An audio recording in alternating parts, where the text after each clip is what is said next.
तो जापान ने भारत से बुलेट ट्रेन की ज्यादा कीमत मांगकर कितनी बड़ी गलती कर दी? शायद इसका अंदाजा अब जापान को पता चल रहा है, क्योंकि साल 2017 में भारत ने मुंबई और अहमदाबाद के बीच 250 किलोमीटर प्रति घंटे की रफ्तार वाली बुलेट ट्रेन को दौड़ाने का डिसीजन लिया था, जिसे साल 2026 तक पूरी तरह से सेटअप कर दिया जाना था। लेकिन शायद जापान की वजह से यह बुलेट ट्रेन साल 2026 तक भी भारत में नहीं दौड़ पाएगी, क्योंकि जापान की बुलेट ट्रेन बनाने वाली कंपनी हिताची और कावासाकी की तरफ से इंडियन रेलवे से ज्यादा कीमत वसूलने की कोशिश की जा रही है। लेकिन अब भारत के रेल मिनिस्टर अश्विनी वैष्णव ने फैसला लिया है कि हम बुलेट ट्रेन को खुद ही भारत में बनाएंगे और इसके लिए हमें विदेशी टेक्नोलॉजी की कोई जरूरत नहीं है। और यह फैसला भारत की तरफ से ऐसे समय पर लिया गया है जब जापानीज कंपनी की तरफ से बुलेट ट्रेन के लिए दाम बढ़ा दिया गया है और जापान की बुलेट ट्रेन बनाने वाली कंपनी ने सीधा कह दिया है कि एक बुलेट ट्रेन के लिए इंडियन रेलवे को 460 करोड़ रुपए देने होंगे। तब से लेकर अब तक स्ट्रेस का माहौल छाया हुआ है और इसीलिए भारत की आईसीएफ, जो कि भारत की इंडिपेंडेंस रेलवे प्रोडक्शन कंपनी है, यह इंडिजीनियसली बुलेट ट्रेन को बनाकर दौड़ाने के लिए भरपूर प्रयास में जुट चुकी है। और जापान को शायद अब यह समझ में आ रहा है कि उन्होंने बुलेट ट्रेन के दाम को बढ़ाकर कितनी बड़ी गलती कर दी है। पूरी अपडेट क्या है वीडियो में समझते हैं,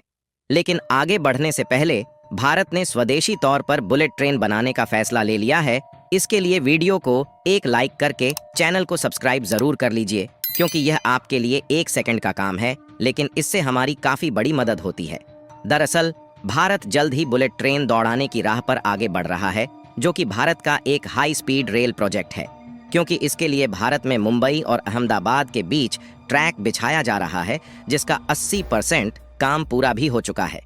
लेकिन यह काम जापान के साथ मिलकर किया जा रहा है, इसलिए इसमें कुछ चुनौतियों का भी सामना करना पड़ रहा है। आपको बता दें कि यह भारत के इंफ्रास्ट्रक्चर डेवलपमेंट में एक महत्वपूर्ण बदलाव लाएगा और देश को दुनिया के लीडिंग रेलवे देशों में शामिल होने में मदद करेगा। और यह एक हाई स्पीड रेल प्रोजेक्ट है, तो इससे जो यात्रा का समय है वह पहले से लगभग आधा हो जाएगा, क्योंकि मुंबई और अहमदाबाद के बीच बुलेट ट्रेन को चलाने के लिए जो ट्रैक तैयार किया जा रहा है, उस पर बुलेट ट्रेन की स्पीड 250 से 340 किलोमीटर प्रति घंटे की होने वाली है। हालांकि इसमें दिक्कत वाली बात यह है कि भारत में जो बुलेट ट्रेन का ट्रैक तैयार किया जा रहा है, इसमें इन्वेस्टमेंट तो भारत के द्वारा किया जा रहा है,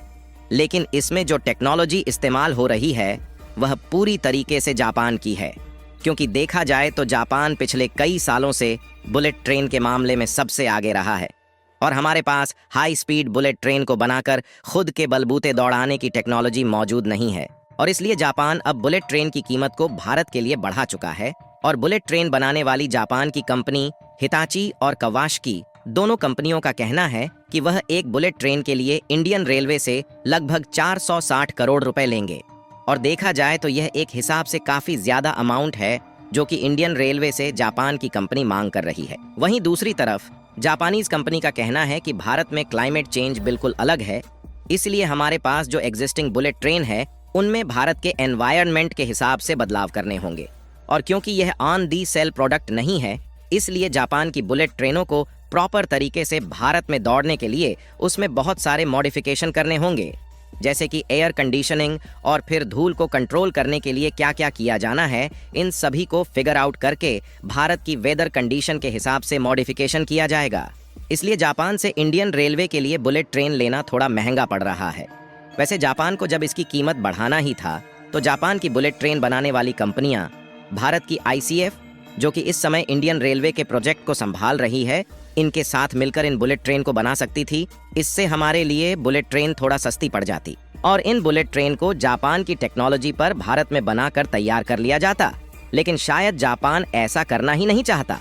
खैर, कुछ भी हो, भारत की आईसीएफ इस समय बुलेट ट्रेन को खुद डेवलप करने पर जुट चुकी है। हालांकि भारत में जो बुलेट ट्रेन बनाई जा रही है वह जापान के जैसे एडवांस और हाईटेक तो नहीं होगी, जैसे कि वैक्यूम टॉयलेट और अन्य तमाम आधुनिक फीचर्स नहीं होंगे, क्योंकि भारत जो बुलेट ट्रेन डिजाइन कर रहा है वह कॉस्ट फोकस्ड है, यानी कि इसे कम लागत में बनाने का डिसीजन लिया गया है। इसलिए यहाँ पर वैक्यूम टॉयलेट की बजाय बायो टॉयलेट यूज किए जाएंगे। और दूसरी खास बात यह है कि इन बुलेट ट्रेन को इस तरह से डिजाइन किया जा रहा है ताकि 50 डिग्री सेल्सियस टेम्परेचर में आसानी से सरवाइव कर सके और इसके संचालन में कोई भी दिक्कत ना हो। और आपको बता दे कि भारत के लिए बुलेट ट्रेन को डेवलप करना उतना भी ज्यादा मुश्किल भरा काम नहीं है, क्योंकि ऑलरेडी भारत में वंदे भारत एक्सप्रेस चल रही है, जो कि देखा जाए तो एक प्रकार से बुलेट ट्रेन की टेक्नोलॉजी पर ही ज्यादातर बेस्ड है। और कमाल की बात यह है कि यह भारत की पहली सेमी हाई स्पीड ट्रेन है और इसे मेक इन इंडिया पहल के तहत भारतीय रेलवे के इंजीनियरों और वैज्ञानिकों द्वारा विकसित किया गया है। और इसे मात्र 18 महीने के समय अंतराल में भारत की ICF यानी कि इंटीग्रल कोच फैक्ट्री ने खुद भारत में स्वदेशी तौर पर डिजाइन और डेवलप करके तैयार कर लिया। और इसमें ऐसी कोई भी टेक्नोलॉजी का इस्तेमाल नहीं किया गया है जिसके लिए हमें जापान या फिर किसी अन्य देश के सामने हाथ फैलाना पड़ा हो। लेकिन इसमें मैग्नेटिक फील्ड वाली टेक्नोलॉजी का उपयोग नहीं किया गया है, जिससे इसकी जो अधिकतम रफ्तार है वह 180 किलोमीटर प्रति घंटा है,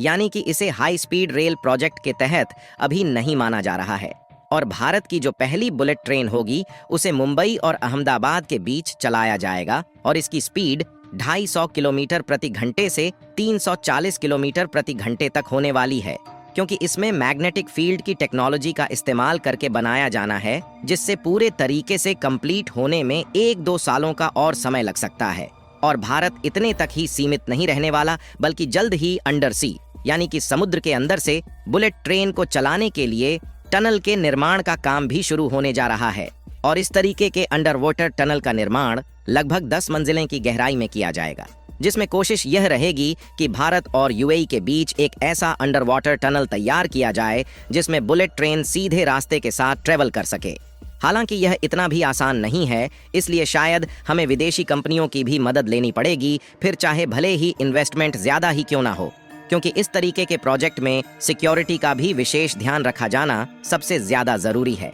और भारत जिस तेजी के साथ बुलेट ट्रेन पर खुद काम कर रहा है, उससे हाल ही में जब G7 समिट में भारतीय प्रधानमंत्री गए थे तो जापान के द्वारा बुलेट ट्रेन की चर्चा की गई। और यदि हमें बुलेट ट्रेन को 1-2 सालों के अंदर दौड़ाना है तो जापान की मदद लेनी पड़ेगी, अन्यथा हम साल 2028 तक खुद के बलबूते बुलेट ट्रेन चला सकेंगे। बाकी आपको क्या लगता है कि हमें जापान से बुलेट ट्रेन खरीदनी चाहिए या फिर खुद बनाने पर फोकस करना चाहिए? अपनी राय कमेंट में जरूर बताएं और इस वीडियो को एक लाइक करके अपने मित्रों तक शेयर जरूर करें ताकि उन्हें भी जानकारी मिल सके। इसी तरह और भी नॉलेजेबल वीडियो देखने के लिए चैनल को सब्सक्राइब करके बेल आइकन को ऑल पर जरूर सेलेक्ट करें। जय श्री राम।